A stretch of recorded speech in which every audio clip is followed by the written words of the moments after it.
Hello guys, 20 classes में आपका स्वागत है। पीवाई क्यू सीरीज, यूपीएससी की पीवाई क्यू सीरीज चल रही थी एनालिसिस, वो उसकी अगली कड़ी आ चुकी है। इसके पहले क्लासों में मैंने आपको यूपी कंपनी का आगमन, आंग्ल मैसूर युद्ध, आंग्ल मराठा युद्ध, बंगाल युद्ध सब पढ़ा चुके हैं। आज टॉपिक है ब्रिटिश कालीन अर्थव्यवस्था पे भारत का प्रभाव। उससे जो प्रश्न बनते हैं, खासकर उसमें दादाभाई नौरोजी का योगदान, धन का निष्कासन, होम चार्जेज क्या थे, इंपीरियल इंटरेस्ट क्या थे, इस सब पे जो प्रश्न बनते हैं उसको हम डिस्कस करेंगे। चलिए बीच बीच में बातें करते रहेंगे। पहले प्रश्न पे आते हैं। प्रश्न क्या है?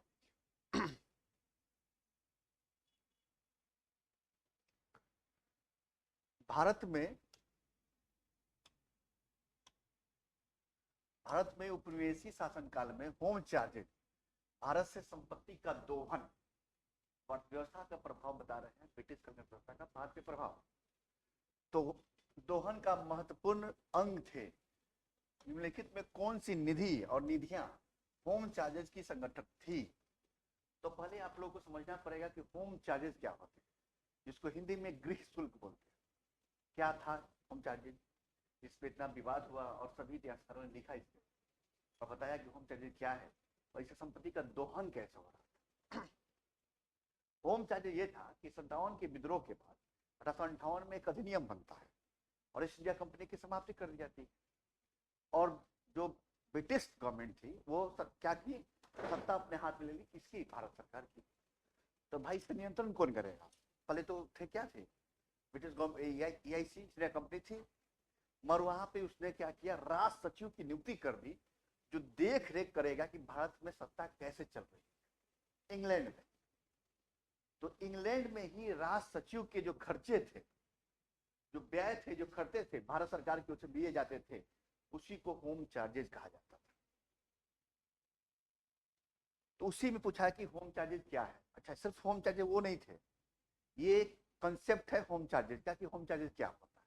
यानी आपके देश से हम जो खर्चे लेंगे आपके क्या शासन को देख रेख करने के लिए, उसी को होम चार्ज यानी गृह शुल्क कहा गया। उसमें बहुत से प्रावधान थे। चलिए प्रश्न देखते हैं प्रावधानों में क्या क्या है, कौन नहीं है बताना इसमें। लंदन में इंडिया ऑफिस के भरण पोषण के लिए प्रयोग में लाई जाने वाली निधि, fund used to mention the Indian office in London, ये तो था ही, बताए हैं कि लंदन में एक ऑफिस थी, किसकी? राज सचिव की, सेक्रेटरी ऑफ इंडिया की। उसके जितने खर्चे थे वो लिए जाते थे, वो भारत सरकार को देना है, टैक्स भारत से पे होगा उसका। तो था ही, फर्स्ट ये सही है। दूसरा, भारत में कार्यरत अंग्रेजी कर्मचारियों के वेतन और पेंशन देने हेतु प्रयोग में लाई जाने वाली निधि, ये भी था। होम चार्जेज में ये भी लागू किया गया था कि भारत में जितनी यूरोपीय कंपनियां के अधिकारी हैं, खासकर ब्रिटिश कंपनी के, उनके पेमेंट भी दिए और उनके भत्ते और पेंशन, ये सभी के सभी आप ही के टैक्स से जाएगा।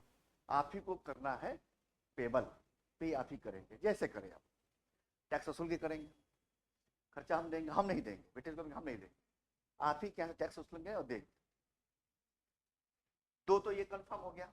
तीसरा है कि भारत के बाहर हुए युद्धों के लड़ाई में अंग्रेजों द्वारा प्रयोग में लाई जाने वाली निधि, ये नहीं था, ये निधि नहीं थी। यानी fund used by the British to fight wars outside in India, ये नहीं था। और क्या क्या था इसमें? एक था और कि जितने ऋण होंगे, सार्वजनिक ऋण, पब्लिक ऋण, वो सभी के जो पब्लिक ऋण होंगे उस पे भी वो कौन वहन करेगा? ये भारत सरकार ही वहन करेगा। और उस पे ऋण के अलावे उस पे जो ब्याज लगते थे उसका भी वहन कौन करेगा? भारत सरकार ही करेगा। उसके बाद क्यों लिया गया ऋण? भाई आपके मन में आएगा ऋण क्यों लिया गया?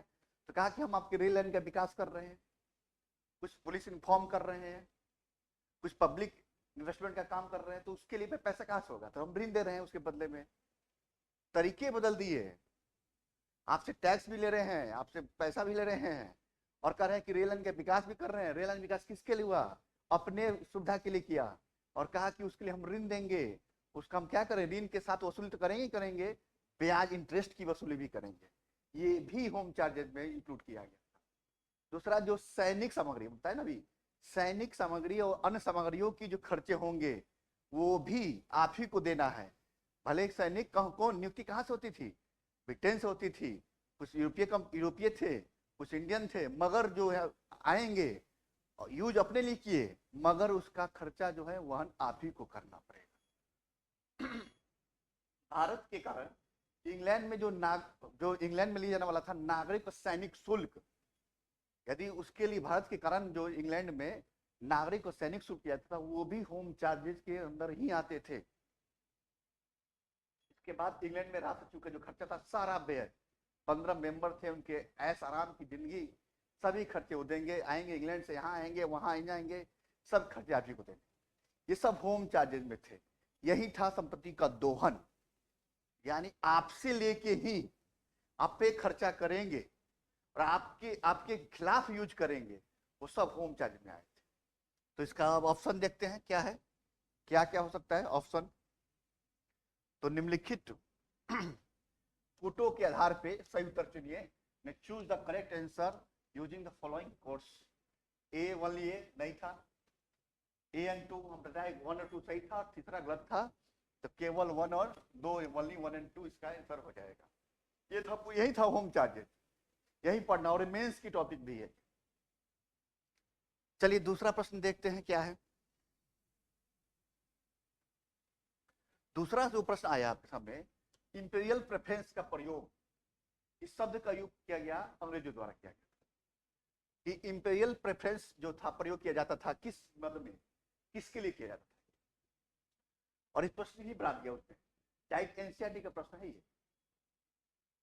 भारत में ब्रिटिश आयातों पर दी गई विशेष रियायतों के लिए, ब्रिटिश आयात पे, यानी special concession given the British imports in India. दूसरा, ब्रिटिश नागरिकों द्वारा किए जा रहे प्रजातीय भेदभाव के लिए, ब्रिटिश हित के लिए किए जा रहे भारतीय हित के दमन के लिए, या भारतीय रियासतों के राजाओं पर ब्रिटिश पॉलिटिकल एजेंटों दी जा रही तरहीब के लिए। ये इन्फ्लुएंस का प्रयोग इसलिए किया गया था क्योंकि इसमें भारत में ब्रिटिश आयातों पर दी गई विशेष रियायतों के लिए बात की गई। यही इसका शब्द का अर्थ है। क्या इसका तात्पर्य क्या होता है? तात्पर्य यह होता है कि आयात पे हम शुल्क कम लगाएंगे और निर्यात पे शुल्क अधिक लगाएंगे, ताकि भारतीय वस्तु जो है, यानी उद्योग जो स्थापित किए भारतीय लोग द्वारा, वो यदि चाहते हैं ब्रिटेन में वस्तु बेचना तो उनकी वस्तु महंगी हो जाए। जब हम टैक्स अधिक लगा दें तो वहां जाते जाते महंगा हो जाएगा, इसलिए आयात वहां से आएगा उस पर शुल्क कम लगेगा और जाएगा शुल्क अधिक लग जाएगा। यही था इसका कंसेप्ट, और इसका आंसर यही होगा। और इसने शब्द उठा के ही प्रश्न पूछ डाला था, एनसीईआरटी का ही प्रश्न है। चलिए आगे देखते हैं क्या प्रश्न है। दादा भाई नौरोजी और धन के निशासन सिद्धांत दादा भाई नौरोजी दिए थे, वाले फिगर में दिखाए भी थे आपको हम। दादा भाई नौरोजी द्वारा प्रतिपादित अपवाद सिद्धांत, यानी drain of wealth, drain theory की मैं बात कर रहा हूं, धन के निष्कासन का सिद्धांत की बात मैं कर रहा हूं, कि सही परिभाषा नीचे दी गई है, कथन में दी गई परिभाषा पूछा तो सोचिए, धन के निष्कासन क्या समझते हैं? धन के निष्कासन देश के संसाधनों का उपयोग ब्रिटेन के हित में किया जा रहा था।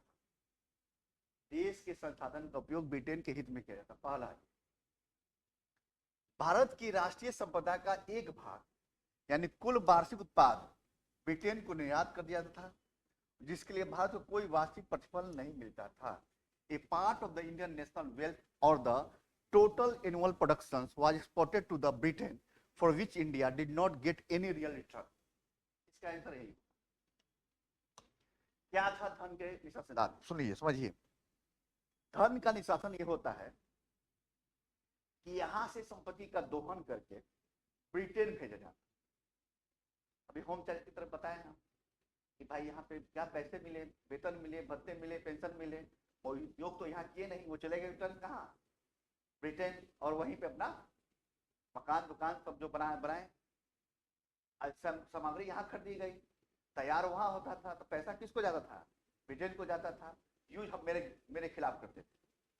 तो यानी यहाँ से जो संपत्ति का दोहन होता था, जो ब्रिटेन जाता था, और उसके प्रतिफल में भारत को कुछ नहीं प्राप्त हुआ। यही होता है धन का निशासन। यानी धन यहाँ से निकल के चला गया, उसके बदले में मुझे कुछ मिला नहीं। यही होता है धन के साथ। और यही थ्योरी सबसे पहले दादा भाई नौरोजी ने दिया था, और इसके बाद धीरे धीरे करके हम बहुत से विद्वान थे, रमेश चंद्र दत्त थे, सभी ने बताया था धन के बारे में। तो अब इस पे जानते हैं और कहानी जान लेते हैं, कहाँ बताया था, पूछ जाए तो क्या कीजिएगा, कौन सी बुक थी दादा भाई नौरोजी की जिसमें ये बताया गया था। तो आप पढ़े होंगे, सभी बच्चे पढ़ते हैं कि ये कहाँ कथन उठाया गया था। Poverty and un-British rule, poverty and un-British rule and un-British rule में उन्होंने धन के निशासन सिद्धांत का प्रतिपादन किया। पहला प्रयास इंडिया था, ठीक है। इसके पहले एक लेख छपी थी लंदन में, इंग्लैंड डेट टू इंडिया, उसमें पहली बार उन्होंने उठाया था इस बात को कि धन का निशासन हो रहा है, भारत से पैसे कहाँ इंग्लैंड जा रहे हैं, बदले में भारत को कुछ नहीं मिल रहा है। ये दादा भाई नौरोजी ने उठाया था। इंग्लैंड डेट टू इंडिया एक लेख छपी थी लंदन में, कब, 1867 में। 1867 में एक लेख छपी, इंग्लैंड डेट टू इंडिया, याद रखिएगा, एक बार पूछा है प्रश्न से, डेट टू इंडिया, जिसमें उन्होंने पहली बार प्रतिपादित किया कि धन का निशासन हो रहा है, ड्रेन थ्योरी का कॉन्सेप्ट समझाया उसने, और poverty un-British rule in India में उन्हें स्पष्ट उल्लेख कर दिया और बताया कि धन का निशासन कैसे हो रहा है, तरीके बताए उन्होंने, सिंपल वे में तरीके बताए। और नौरोजी ने ही धन के निशासन सिद्धांत को अनिष्टों का अनिष्ट कहा है। क्या अनिष्टों का अनिष्ट भी कहा है। इसके अलावा महादेवी गोविंद रानाडे भी इस पे कॉन्सेप्ट दिए, क्या है कि भारत में जो है धन का निशासन हो रहा है और इससे फायदा इंग्लैंड को रहा है, भारत को कुछ तो हो नहीं रहा है।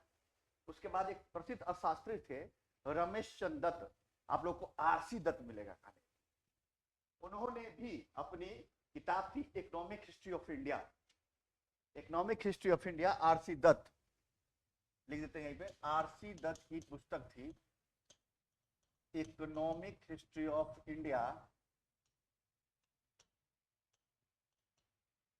में इन्होंने भी इस बात की का प्रतिपादन किया कि भारत से धन का निष्कासन हो रहा है और बदले में भारत को कुछ नहीं मिल रहा है। मैं उल्लेख किया था, स्पष्ट उल्लेख, ये पूछेगा तो बताइए कि किसने किसने उल्लेख किया। तो रानाडे भी थे, आरसी दत्त भी थे, दादा नौरोजी थे, पहली बार उपयोग किसने किया, दादा भाई नौरोजी द्वारा किया गया था। क्या होता है मैं बताया अभी। उसके बाद अमृत बाजार पत्रिका, एक पत्रिका थी, उसने भी इसका विशेष उल्लेख किया है, अमृत बाजार पत्रिका, याद रखिएगा।